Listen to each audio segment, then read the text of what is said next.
Hello, I'm Michael Igo, Senior Reporter at Devex. I'm delighted to be joined today by Rachel Kyte, who's the Chief Executive Officer of Sustainable Energy for All and the Special Representative of the UN Secretary General for Sustainable Energy for All. Hi, Michael. Rachel, thanks so much for being here. It's great to be here. This is a great opportunity to talk to somebody who's really an expert and a champion on energy access issues and all of the various components that go along with that. And we're catching you at a good time too. You've just wrapped up a big summit in Lisbon and launched a new report that's tracking progress towards the Sustainable Development Goal on Energy, SDG 7. Before we dive into a conversation about energy access, how we're doing on achieving that goal, can you back us up a little bit and talk about what SDG 7 is, what it contains, what the various components are? It's an ambitious goal, and there's a lot in there. So maybe lay the challenge out for us, if you would. So, well, hi. Thank you for the chance to talk about this. Sustainable Development Goal 7, so 7 of 17, is about sustainable energy. It has three main components. There are 5 sort of indicators within that goal, but the way to understand it is it's a rope. Right? You need a strong rope through the global economy. Right? It's difficult to do anything else if you don't have energy. And there are 3 strands to that rope. Right? So 3 main parts of the goal. One is the idea that by 2030, which is when the goals will be realised, that you would have universal access to energy. And that energy has some words around it. It should be affordable, reliable, modern. If you think about that in the context of the Paris Climate Agreement and the sort of transformation of the global economy, the deep decarbonisation that Paris means, we're really talking increasingly about access to clean energy. So think about affordable, reliable, clean. Everybody should have access. The second piece of it is you have to have much more renewable energy in the mix. So there's a commitment about really rapidly increasing the amount of renewable energy in the mix. And the third component is that there needs to be a doubling of the rate of improvement in energy efficiency, which means really that we have to double down on energy efficiency within the energy economy.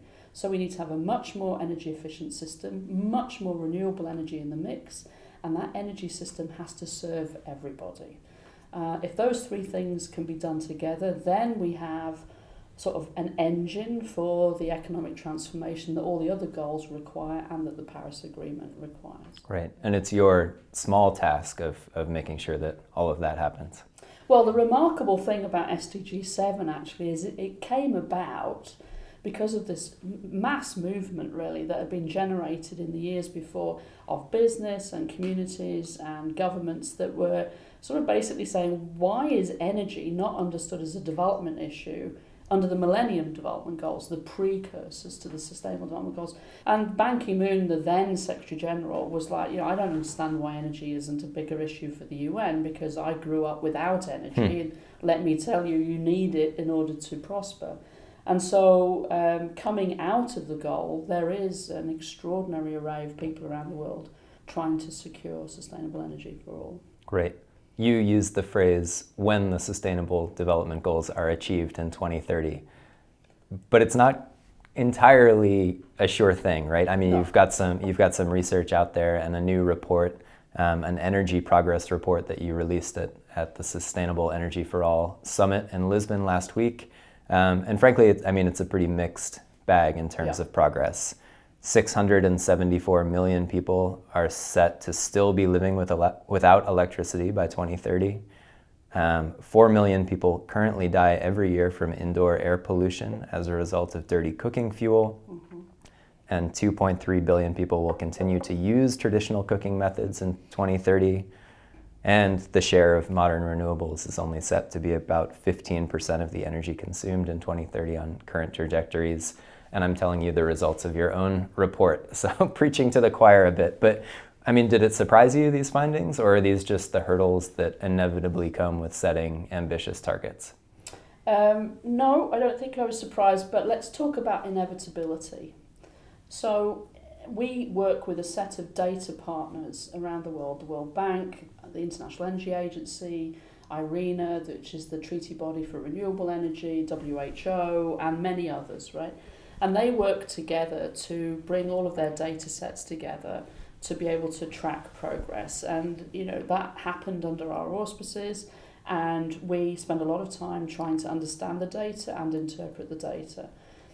What's happening to the energy system or energy systems at the moment is that they are going through a convulsive and disruptive shift.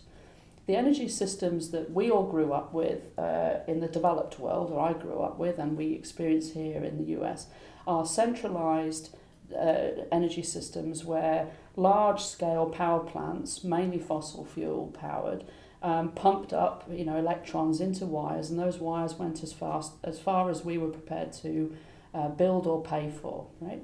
And that energy system has left about 1 billion people around the world without electricity today. And those people who depend on fuels for cooking, about 3 billion people in the world today can't cook cleanly because there's no access to affordable clean fuels. What's happening for the future is that the energy systems are becoming increasingly decentralized. You can now, with on very low income, be able to generate sufficient electricity through solar and other renewable decentralized systems. You could even offer to sell some of that power back to the grid if you wanted. We see digitalization allowing us to manipulate both the grid and off-grid so that we can manage demand and supply much more intricately than we could ever do before. So my issue is that we are nowhere near where we need to be today. We're not on track. We're not moving at speed, and we're not moving at scale, despite lots of really interesting things happening. But the future is not the past. And so we're going to see increased disruption, and we're going to see increased things happening which will bend the curve. And so if you just draw a line out from the past and say, therefore, in 2030, 670 million people will be... I don't believe that line. In fact, what's happening is that we're going like this. And actually, one of the big debates is really whether the organisations that manage the data are transparent enough and are making the right assumptions about the kind of progress we may make in the future. The curve that goes like this, Mm-hmm. I assume that one's not inevitable either, though. So No. when you reflect on this and you see the gap between where we are and where we need to be, what does that tell you about strategy? So what I heard in Lisbon last week, so in Lisbon last week we had more than 900 people from 100 countries, from private business, small and large, decentralized energy companies in Africa, big utilities in Europe. We had governments, we had civil society, we had women's owned business, we had impact investors, we had the big investors, we had the multilaterals, everybody was there. My takeaways from last week were that energy efficiency, which is the cheapest way to get people electricity and the cheapest way to manage the curve of emissions, is still not really embedded in our mindset. We still sort of skirt over energy efficiency and start talking about changing the source of power, right? So a lot to do there. Secondly, that the remarkable revolution in renewable energy is outpacing every prediction that we make, and that presumably is going to continue. And that's now beginning to happen in transport and the end uses of electricity. On cooking, we're standing still, I think, because most of the 3 billion people who don't have access to cooking are women or women-headed households. And we've got a political problem about why we're not prepared to solve that. And then when it comes to electricity access, the answer is decentralized clean energy, but the mindset is still centralized big energy. And so if governments could just find a way to have confidence that off-grid electricity might solve the problem for large parts of their population more cheaply and more quickly, I think you could start to see that curve sort of move more quickly. So, but the big takeaway for me from Lisbon was that the financial sector is a drag on where the innovation is. The financial sector is not up to speed on where things are going, what is possible.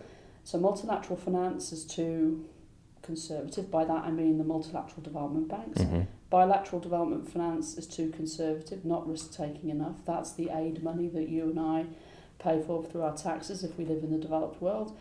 domestic banking sectors in countries that have access gaps don't really understand the opportunities for them. And developing country governments are not putting enough of their own GDP into their energy system. So there's plenty of money in the world. It's not being invested adequately in the sort of frontier of what's possible to solve the energy access problem. I was going to ask you about where you see the sort of key points of entry right now, or the key opportunities to exert some leverage on this situation. It sounds like finance is the big one. I think finance is really important, because I think what we've seen and what we've heard is that there are viable business models, new technologies, new ways of delivering energy to people living on low income. There's lots of financial innovation as well, and if you bring that together and you complement that with then a smart grid, that there's a way to achieve sort of the kind of access to electricity that people need. And we're not just talking about a light bulb and a phone charger, we're talking about what's called productive use, which means enough electricity, enough energy for you to be able to be productive in the economy. So I think there's an education of the financial sector about where the leading edge is of the transition. And then there's some really tough talk about the risk that international donors are prepared to take, because their money is supposed to leverage in private sector and other sources of finance. I think so that's definitely one. I think the other thing is that we are talking about certain parts of the world. It's not that 193 countries don't have access to energy. There's been very rapid progress in some places. We're now looking at 20 countries accounting for about 80% of the gap in electricity access, and probably 15, 16 of those countries are in sub-Saharan Africa. The latest data shows that there is progress, but the rate of progress in Africa is slower than any other region. And so there is a real risk that if we don't sort of get the conversation going and more focused in those countries in sub-Saharan Africa, Africa starts to get left further behind. And I think that was a message that was received, understood, and is driving many teams in many countries and for many governments to think about what their ambitions should be and what their plans should be. Does energy access track pretty comparably with extreme poverty generally? I mean, what are the factors that predispose a country or a region to being energy insecure? So I think in many cases it does. I think it also tracks with fragility and conflict. Yeah. And you see that across sub-Saharan Africa as well. I think it also tracks with remoteness. Again, when you're talking about centralised electricity systems, then for small remote countries, that hasn't, and poor countries, that hasn't been necessarily possible. But you're starting. That's why the decentralisation and the renewable energy offers remote or vulnerable or landlocked or LDCs or small island developing states opportunities that they never had before. And you start to see, for example, in the Pacific Islands, everybody from Tuvalu to the Cook Islands really making progress in using new technology and using new business models to be able to get access up. And you've seen huge progress in India, where the government made it a number one priority. I mean, Modi came in and said everybody has a toilet and everybody has, electricity, everybody has energy. And we can discuss about how that's being done, and we can discuss whether or not the results are sustainable. We can discuss how the financing of that is working, and we can discuss how to track that over the long term. But there is no substitute for an elected political leader standing up and saying, we're going to do this. Which is also a role that, if they were less risk averse, some of the big development institutions could take as well. I mean, where's that perception of risk coming from? What do they perceive to be risky? Do they just think that the economics aren't there yet? Where's the mismatch between what you see and what some of these big institutions are seeing? Well, I mean, we've tracked the finance that's flowing into energy access in some detail, and that's work that we're going to do on an ongoing basis in SE4All with our data partners. And when we produced the first analysis in 2017, we could see that about half of the money that people think is needed to close the access gap is sort of pledged. And then it's very slow to be committed, i.e. allocated to projects, and then it's very slow to be dispersed when it's going through multilateral forum. But I think that the risk-taking is where development finance is being used to blend. And by blend we mean where you put different forms of finance together to take different amounts of risk in a project so that you can bring in private sector finance that has very clear risk reward qualities to it. So maybe this is a small project in a country where it's difficult to do business. The private sector would not come into that project unless somebody was going to bear some of the risk, and we use public money to do that. That public money is not sufficiently risk-taking in that scenario. So then you've got to find somebody else's money. So do we use philanthropy to take the risk that bilateral and multilateral finance will not take, but they come in sort of like a middle tranche in order to bring in the private sector? Right. I think there's an expectation that some development finance, if we're really serious about the SDGs and we're really serious about attaining them in 2030, we are going to have to speed up and we're going to have to scale up. And so the question is that what development finance does? And then are we comfortable? Because when you're building an ecosystem of companies that are going to start delivering services, some of those companies fail. I mean, in the developed world, 8 out of 10 small businesses don't make it. So in development, it's impossible to imagine that every single investment you make is going to make it. Of course, some fail. But the political heat around development money at the moment makes failure something very difficult. And yet we're going to have to fail in order to have success.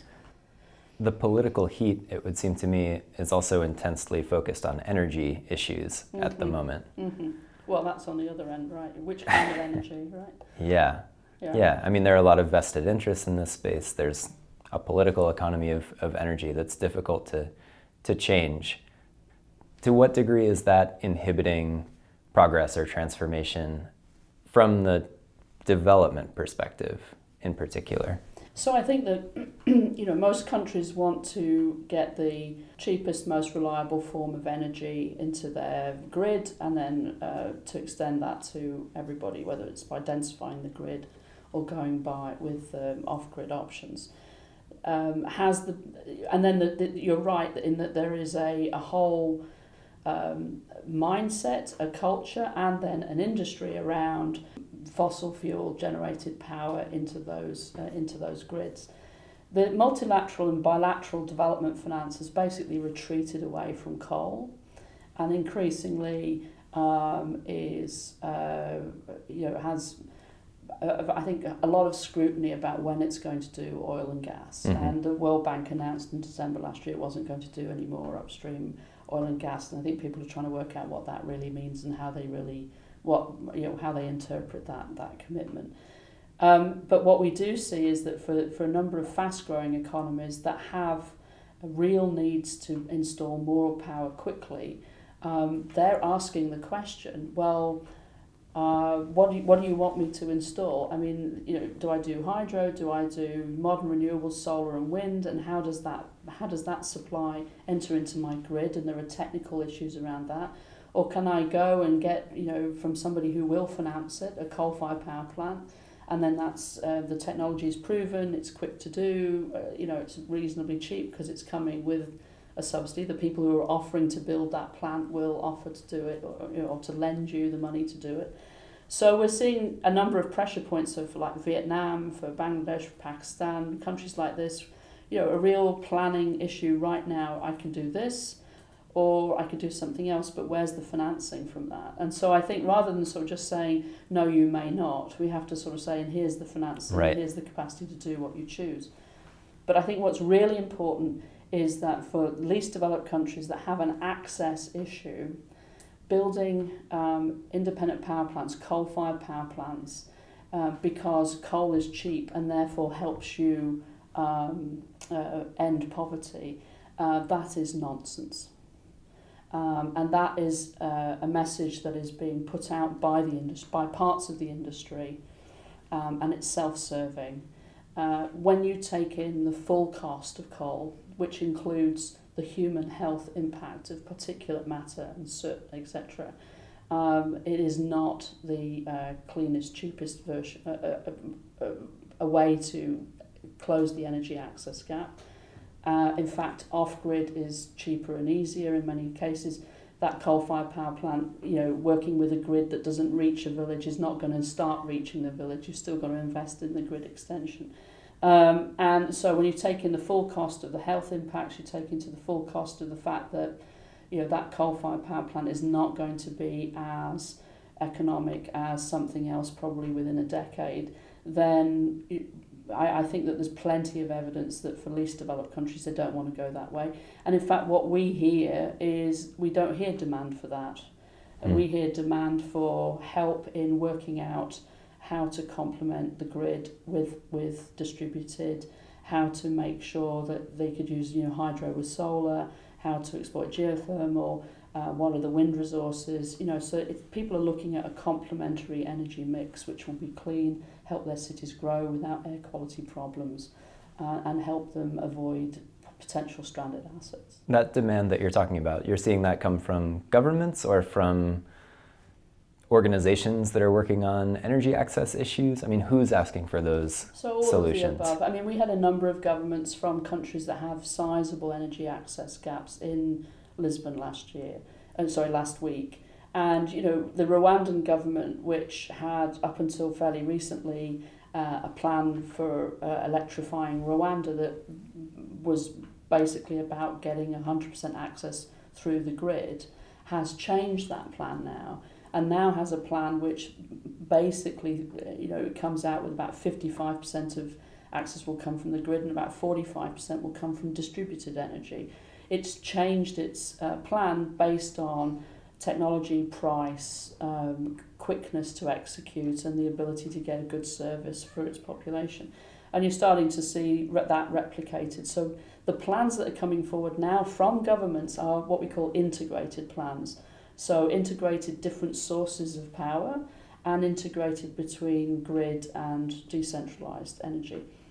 The important thing about having a grid and decentralised energy, which is the norm in parts of Germany or the UK increasingly, or even in the US now, New Jersey for example, is that it gives you resilience, because if the grid pops off then there's something there, and that becomes very important in places where they're extremely vulnerable to climate change impacts as well. So there's multiple reasons why governments are starting to come up with more and more integrated plans. Right. Talk to me about clean cooking. This seems to be the piece of the puzzle that is just proving completely elusive. Yeah, it's not moving. The dial's not moving. Why? I mean, what can the development community do differently to stop so many people from dying from indoor air pollution? Is it a funding issue, like the financing components you were speaking about before, or the way that this topic sort of fits into the organizational structure of people who are working on this stuff? Why is this so hard to solve? Well, those are all really good questions, each one of which merits real discussion, but I think it's many things. First of all, I think that the people who suffer mainly in silence. They are often women-headed households, or women do the cooking in the majority of cultures, and their time is not valued within the economy. So if they have to spend hours every day collecting firewood or animal dung or some other kind of biomass with which to cook, then that's just what they do.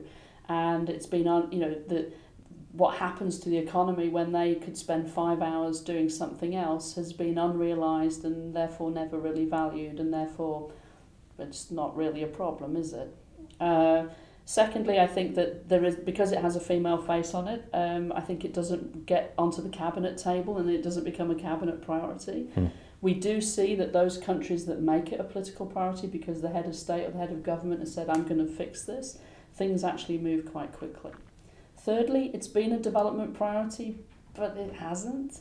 It's sort of been a clean cooking priority. So the health implications have not been lifted up. They are now. I think that the World Health Organization is doing a phenomenal job of sort of really trying to drive home how much of a problem this is and how much it could be resolved. You know, it was kind of on the margins of the energy debate, the margins of the health debate. It didn't really fit anywhere. Right. And then finally, the development community, I think we have a problem. When we make things a development issue, they become a development issue. This is not a development issue. This is a fundamental public health issue. And the solution is in building big markets for clean fuels. We have 3 billion people who aspire to being able to cook different things on different devices using clean fuels. So that's a very, very big market. There's a huge market for ethanol, a huge market for liquid petroleum gas in bottles. There's a huge market for solar cooking. There's a huge market for solar stoves off renewable electricity. There's a huge market for all of the above, but we've tended to think about how do we get an improved cook stove to a woman. Well, you know, I cook at home. I have a microwave, I have a gas hob, and I have an electric oven. And depending on what I'm cooking, I'm going to put one thing in one and I'm going to put another thing in another. Honestly, frankly, you know, a woman living on low income in a village in the Gujarat is no different. She's going to cook her bread where the bread cooks best. She's going to cook her rice where the rice cooks best. And she's going to cook her dal where her dal cooks best. So if we think about it in terms of how do you get affordable clean fuels to 3 billion people, maybe we start coming up with different financeable solutions than every woman has to have a cook stove. Right. Something I've noticed covering the International Climate Change Conference, the Sustainable Energy for All Forum, is that these issues, like the one that you just described, tend to sort of balance on a razor's edge of inspiring, great opportunities, and incredibly daunting, pit of despair. How do you approach this from the perspective of someone who's a convener and a champion for this issue? How do you strike that balance between painting an issue like clean cook stoves, as you just have, as this amazing market opportunity that could be tapped, and this incredibly daunting challenge that we're really falling behind in tackling? I'm just interested in sort of your role as a communicator. So I think that if you keep throwing something at the wall and it doesn't stick, then there's something wrong, right? So I often think that we frame issues in the wrong way, or we think about them from the wrong perspective, or we don't have the right people around the table to try to fix the problem, or we're not listening well enough. And so when did somebody decide that the response to 3 billion people who can't cook cleanly was to just give everybody a cook stove? I mean, I'm simplifying. That's not really what happened. But if you ask a different question, and if you ask the question, and I use this just to illustrate, if you ask the question, how can we ensure that every woman can afford a range of clean fuels, or can afford to buy a range of clean fuels depending on what she wants, you actually shift the conversation remarkably, right? So then you have different people in the room. So now we have all the different gas lobbies, now we have the ethanol lobbies, now we have the mafia-controlled charcoal lobby. Let's be real about that. It's not that these people exist outside a market; they exist in a market, right, which is usurious and which is detrimental to their health and to their well-being. So same on climate change, right? We were talking about, I remember in 2013 and 2014, we were talking about technically how difficult is carbon pricing, etc. If you stood back and said, what are the least number of most important things that need to be done, and everybody concluded that you need to have an effective price on carbon as a pollutant, then the question is, why is this not a political priority? So we started running a political campaign to get heads of state to commit to introducing carbon pricing. The technical work continues, but you need the political thing over the top. So I think it's a lot about stop, quiet, listen, ask the question in a different way, and always be focused on the least number of most important things, because that's when you stay on the critical path. Great. Well, in the interest of stop, quiet, and listen, I'm going to take some questions from our audience that they've submitted online. And I should say at this point, if there are any additional questions, feel free to tweet them to @Devex, and I'll be happy to relay them to Rachel here. But we've gotten some in advance. So this comes from Deborah. Are you tracking SDG 7 impacts and linkages to other SDGs and or to other frameworks, such as the Sendai framework or the new urban agenda, the Sendai framework on disaster risk reduction? If so, what are your findings there? An interesting question about how this links up with everything else that's happening in the world. So it's a really interesting question. So the Tracking SDG 7 report is very much focused on the mashing up of different data sets to get a sense of where we are on the three big measures of SDG 7, so access, renewables, and energy efficiency. But I think that there is, but the interlinkages are very clear. And there is a lot of work going on SDG 7 and health, a lot of work going on in SDG 7 and gender. There is a lot of work obviously in SDG 7 and climate 13. And then obviously around sustainable industrial production, consumption and production, the cities agenda, etc. But the tracking is quite complicated there. So there's tracking of, for example, electric vehicles in cities. That's built into the tracking of renewable energy and would appear also in sort of transport tracking as well. Some of the other goals don't have as much collaboration around data as exists in SDG 7, because this collaboration started well before the SDG actually came into being. So the answer is the tracking report is on the SDG 7 indicators, but there are so many interlinkages that you can take, there is collaborative work going on. Whether or not that tracking would emerge on its own, except with like a special report, then I don't think we're quite there yet. But understanding the health implications is really interesting, for example, because everybody thinks it's about clean cook stoves and air quality, but actually it's can health services operate without access to reliable, affordable electricity? Shouldn't health services not be part of the problem? So having a diesel generator at the back of your clinic isn't really helping anything. So how can you make clinics sort of microgrid hubs for renewable energy to the community and things like this? So now there's a much more sort of nuanced debate about healthy energy and energy for healthcare. I spoke to a health minister at your forum last year who was making energy access a priority for his ministry. Fascinating interlinkage. This point about there not being attention to energy in the Millennium Development Goals, the precursor set. Since that period, I mean, in the time since the MDGs and this transition to the SDGs, is your sense that a sort of professional community has grown up sufficiently in kind of the development and energy space to elevate this issue of energy as a development priority alongside all of the other ones? Is there enough capacity and understanding out there about how energy does link up to all of these other issues and why it's crucial and where the leverage points are in the sort of development world at this point? I think there is a community out there. I think that what I experience and what I see, and why Lisbon was so exciting to me last week, is that people exist in different worlds, right? So that there is an energy world, right?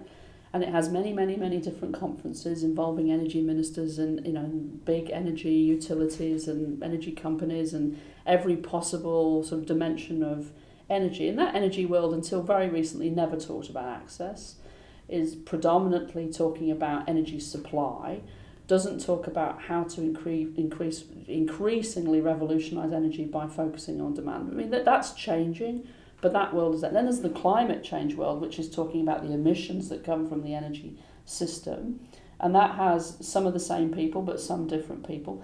That was not talking about the fact that while we reduce emissions, we've also got to extend energy services to people who don't have adequate energy services or no energy service.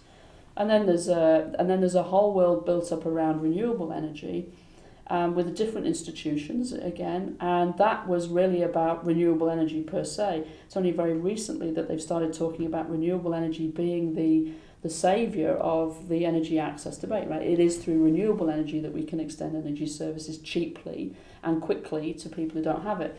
We sort of exist in the Venn diagram, the little bit in the middle of those three worlds, and pulling them together then with the health community that is looking at this from a different perspective, with education. We can't learn in a cold classroom, can't learn in a super hot classroom either. In fact, there are now real innovations in terms of making schools and institutions of learning, sort of hubs for mini grids, and then you come to school, you can charge everything and take it home. Increases school enrolment because there's an incentive for the family to send the kid there to get everything charged, and you improve education outcomes. So it's not just bringing the energy world together to talk about the issues that really matter. It's about bringing it into contact with other worlds, and I think that's the real challenge. There's also lots of data that when you go to a household and you say, what are the things that you really need? They'll say, we need healthcare, we need education for our kids, we need... Energy might be fifth or sixth, right? It's rare that you would walk into a household and say, we have to have power, right? And so often for extending power, which you need for all of those services to be deliverable, you're going to sell it on the basis of you would get better healthcare. So if there was energy services, then the clinic would be able to operate in the evenings. Right. People care about the clinic. If you can bundle the energy service with the healthcare promise, then I think we get governments to move more quickly. I'm going to use a sophisticated journalistic technique here and ask a very basic question. Is it possible to keep climate change below 2 degrees warming Celsius and extend access to energy to everybody on the planet? And access in this sort of productive use way, not just the one fan and a lamp. Yes, it will require an embrace of energy efficiency by political leaders, so that energy efficiency is a total government approach, so that you force efficiency through every aspect of the economy and every aspect of public life. And that commitment has to be made yesterday.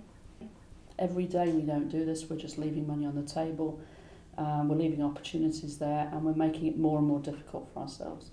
It means shifting to renewable energy much more quickly than we're even doing now. It means retiring coal-fired power immediately or as quickly as possibly can be done. But yes, the problem is not the billion who don't have access to electricity. Often you find it described as, well, if we're going to extend access to everybody, then we're going to have a climate change problem. Let me tell you, if we connected those billion to the grid tomorrow, that would only be 1% of emissions. The emissions problem is in fast-growing economies, is in the developed world, and is in hard-to-abate sectors like steel and cement and transportation and in centralised power. And so we need to be not building any more steel plants and recycling every tonne of steel we have now. We need to be finding a new way to make cement.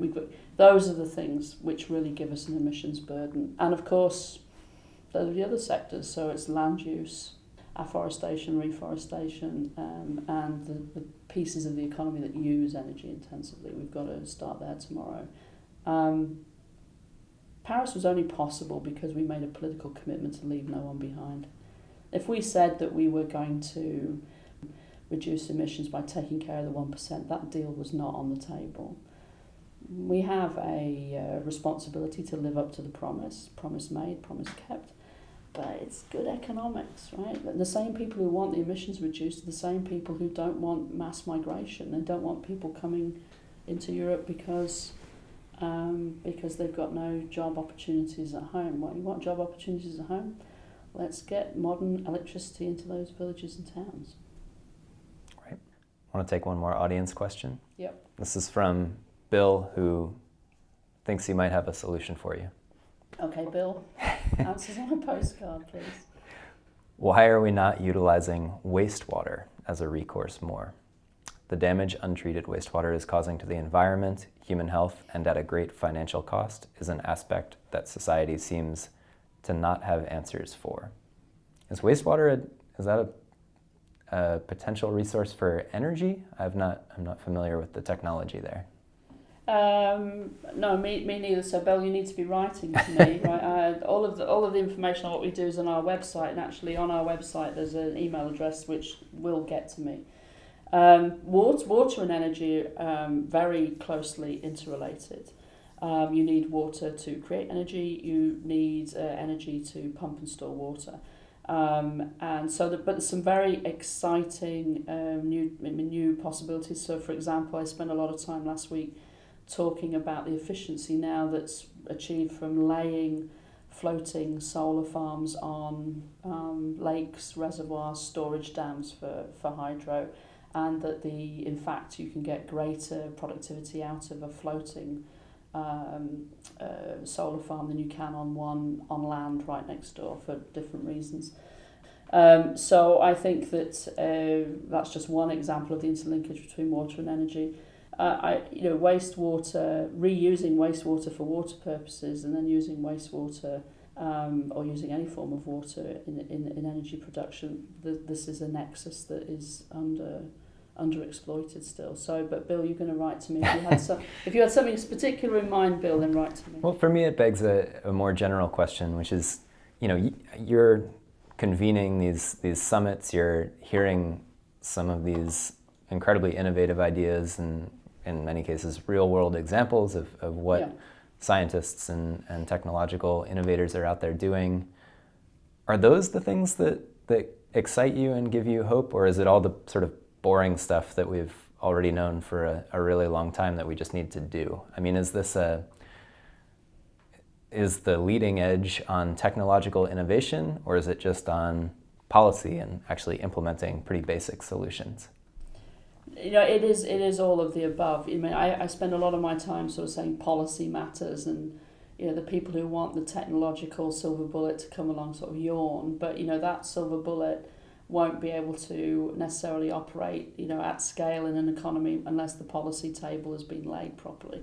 So I can get very excited about the fact that a country can do something really smart and involving just a small group of people and suddenly transform its economy. So how did Chile operate a power purchase agreement and auction system for energy and end up with like an array of extremely well priced renewable energy winners of these auctions, and now be on track to reach 100% renewable energy by its date, right? So that's about the software. So I get very excited about that. I also get excited about the technological challenges. So, for example, one of the things that we've really started working on is heating and cooling, because we talked a lot about electricity, right?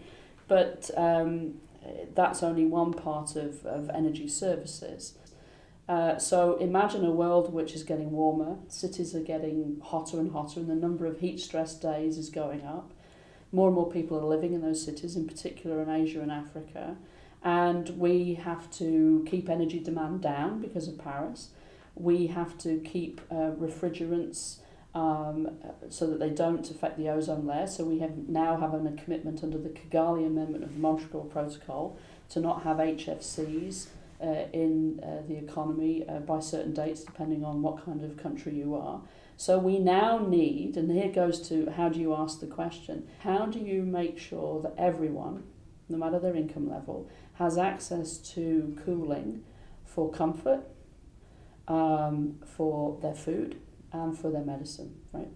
And if you don't frame the question that way, you end up having like a scientific debate about refrigerants, or you start having an argument about energy demand, or you start having some other discussion in a silo. So this way we bring food and beverage, refrigeration, energy efficiency, the healthcare companies, governments from different ministries together and sort of say, okay, here's a conundrum, right?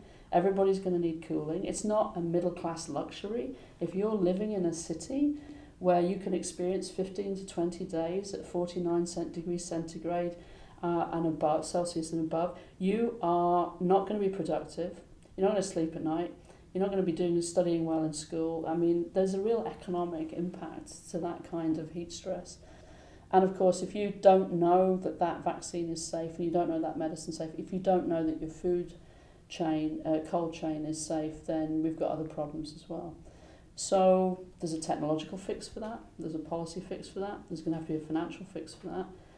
But I see that all of that can come together, and I see, once you frame the question differently, I see people coming together and things happening. Right, and just yet another example of how central this challenge is to so many of the development issues that we're dealing with, that our audience is dealing with.